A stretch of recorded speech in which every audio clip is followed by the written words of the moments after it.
Les Français sont pauvres, mais ils ont de la chance. Ce sont des assistés d'argent public. Tu verrais qui comme candidat? De Villiers, Ciotti, Hanouna, Dupont-Aignan, Victor Ferry. Ah, on verra ça plus tard dans la vidéo. Pour l'instant, revenons au fait. Bon, de toi à moi, je pense que Le Point ont essayé de faire un petit titre putaclic. Parce que si 30 millions de personnes vivaient d'argent public, je pense que la France serait en PLS, en train de couler, en train de chavirer. Le navire, il est complètement percé. Ah zut, c'est déjà le cas. Il y a combien de personnes qui travaillent en France? Alors, ChatGPT, les personnes âgées de 15 à 64 ans étaient estimées à environ 40 millions au quatrième trimestre 2023. Bon, ça date un peu, mais on ne doit pas être si loin aujourd'hui. Ça représente 63% de la population, et parmi cette population, environ 30 millions de personnes étaient actives sur le marché du travail. Donc ça veut dire que tu as 40 millions de personnes qui sont en capacité de travailler. Bon, 15 ans, c'est des arpètes, hein, on est d'accord. Et les mecs à 64 ans, c'est ceux qui forment les arpètes. Enfin, dans le monde idéal. Et sur ces 40 millions, tu en as 30 millions qui sont actives. Et sur les 30 millions qui sont actives, tu as 30 millions de personnes qui vivent d'argent public. Bon, après, je pense que Le Point a essayé de faire un petit titre putaclic. Parce que de là à dire que tu vis de l'argent public, ben, ça implique pas mal de choses. Par exemple, l'argent public paye ton loyer, l'argent public paye tes petites réparations d'habillement. Oui, oui, ça existe, je l'ai appris il y a pas longtemps. L'argent public te paye ton énergie. L'argent public te paye pour avoir des gamins, ce qu'on appelle la CAF. Et l'argent public te paye à rien branler. C'est ce qu'on appelle le RSA. Effectivement, il n'y a pas 30 millions de personnes qui vivent de l'argent public. Ceci dit, ça veut dire que toutes les personnes actives aujourd'hui en tant que salariés, peut-être, parce que dans les 30 millions, ça ne dit pas que ce soit des salariés ou des entrepreneurs, eh bien, tu as au moins une personne à chaque fois qui touche de l'argent. C'est inadmissible. C'est ça qui appauvrit les Français. Regarde, le patrimoine des Français provient majoritairement de l'héritage et non du travail. Bah, c'est logique. Les petits anciens, ils avaient peut-être une capacité de pouvoir acheter ce qu'ils voulaient, des biens immobiliers par exemple, et donc aujourd'hui, cette capacité, plus aucun Français ne l'ont, puisqu'ils vivent d'argent public. Et donc, bah, comme l'État rationne l'argent public, bien évidemment, pour pas que tu puisses vivre librement de ton argent, je te le rappelle, c'est pas ton argent, c'est l'argent public. Enfin, ceci dit, ça reste ton argent, parce que indirectement, tu l'as payé dans tes cotisations, dans tes taxes, dans tes charges, dans tes impôts, dans tout ce que tu payes comme taxe en France. Donc ça reste ton pognon, mais géré par des parasites. Et donc tu te retrouves aujourd'hui dans la capacité bah, de t'acheter ta maison, d'acheter un petit logement locatif, d'acheter ce que tu veux. Ce qui fait que bah, ces pépés mémés qui sont en train de claquer et qui te lèguent leur héritage. C'est comme ça que le patrimoine aujourd'hui se crée pour les nouvelles personnes. Et c'est là le plus triste, c'est que ces nouvelles personnes, elles sont pas dans la capacité de pouvoir payer les frais de notaire, les taxes de l'État, parce que ah bah, ils sont réimposés derrière pour créer de l'argent public. Tu te dis, ouais, Pépé, il a clamsé, je vais toucher sa petite maison, et pour le coup, bah, j'aurais pas de loyer dans la vie active, je pourrais directement profiter de son bien. Eh ben non, tu es obligé de le vendre et d'aller louer un logement parce que t'as pas de pognon, parce que l'État te prend ton pognon. Et c'est toujours la même chose, hein. Mais bon, ouais, faut se consoler. On touche tous de l'argent public. C'est formidable. Et de l'autre côté, on veut exproprier les riches. Ça, c'est formidable. Parce que eux, bien évidemment, ils ont trop de pognon, tu vois. Va-t-il falloir exproprier les riches pour loger les sans-abri? Moi, je propose un choix à ces propriétaires. Soit vous faites le choix de remettre ces logements en location, soit vous ne le faites pas et la ville de Paris lancera une procédure d'expropriation. À Paris, 260 000 logements sont inoccupés. Un appartement sur 5 est donc vide. Pourquoi ? Parce qu'ils sont principalement utilisés comme résidences secondaires ou laissés à l'abandon par des multipropriétaires en dépit du mal logement des plus défavorisés. Rien que dans la capitale, 3500 personnes dorment dans les rues, dont 400 enfants selon les chiffres de la mairie de Paris. Le candidat au municipal, Yann Brossat, propose de forcer la main des propriétaires pour que ces toits deviennent enfin utiles. Alors est-ce que ce serait possible ?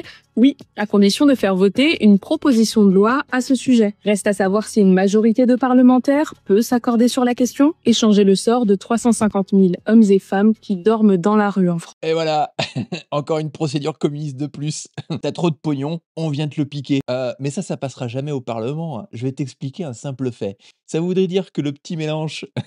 Ouais, encore lui, mais il y en a plein d'autres, hein, bien évidemment. Il a une maison secondaire. Du coup, on va lui proposer de mettre des migrants dedans ou des personnes qui dorment dehors. Donc ça veut dire que plutôt que de trouver de vraies solutions qui permettraient d'aider les gens, c'est-à-dire par exemple leur foutre la paix, bah, on préfère encore plus taxer ceux qui sont dans la capacité de payer. C'est-à-dire toi qui travailles, toi qui crée de l'emploi, toi qui entreprends, et puis bah, les personnes qui ont une maison secondaire. Comme ça, On appauvrit les personnes qui sont en capacité d'avoir, tout simplement un emploi ou de s'être créé un emploi, en les taxant, de telle sorte à reverser cet argent à des personnes qui sont déjà dans le mal. Moi, j'ai toujours dit, si tu restes dans la situation dans laquelle tu es actuellement, c'est qu'elle te convient. Donc, si aujourd'hui, tu es pas capable de t'en sortir financièrement, c'est parce que ça te convient. Ouais, ça va pas faire plaisir à beaucoup de personnes. Je me suis battu toute ma vie pour gagner toujours plus de pognon et aujourd'hui, je gagne plus que les parasites à l'assemblée. C'est pour ça que je peux me permettre de les critiquer parce que eux, ils utilisent mon pognon pour trouver des idées débiles comme par exemple confisquer ton bien, ta propriété privée.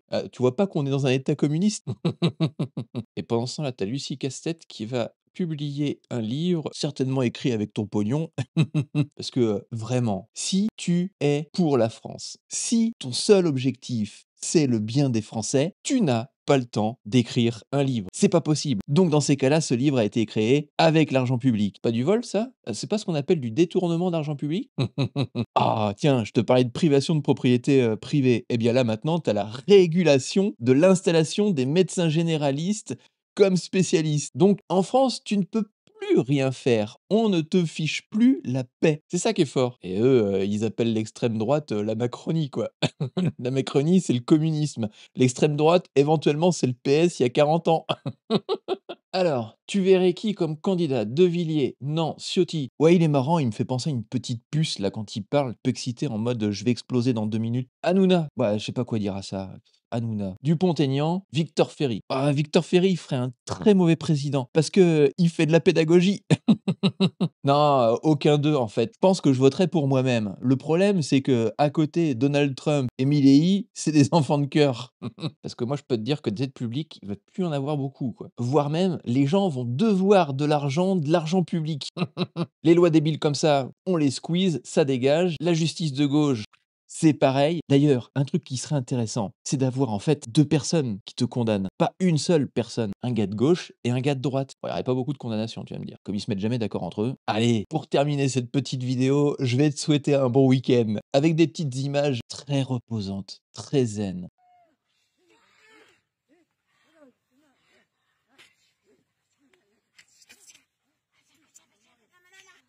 Mais qu'est-ce qu'elle fout avec sa tête dans le cucu de l'arbre?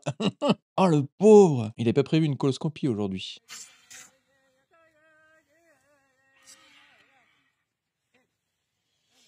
Ouais, dirait des gamins de 6 ans. Elle est très limite quand même cette dame-là, hein. Je me demande ce qu'elle est en train de faire. Ça fait toi tu te mets de dos, tu mets pas le contexte, pose des questions quand même. Puis, les cris, c'est les cris des gamins de 8 ou 10 ans là, tu sais, qui font les super-héros avec, ouais, Dragon Ball Z et tout ce qui va bien. «Mais qu'est-ce que tu fais encore ici dans cette vidéo? Je t'ai dit que s'il fallait se détendre et que tu partes en week-end, c'est important!»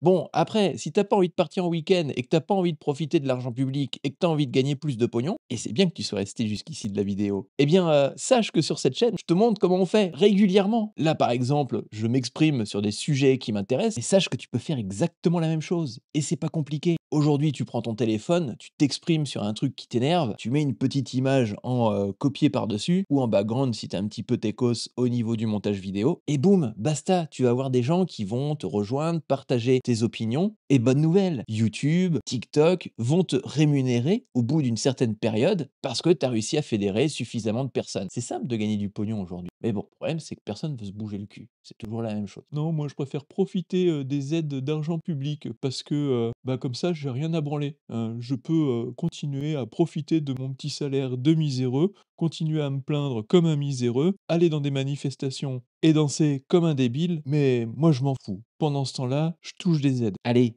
pars en week-end.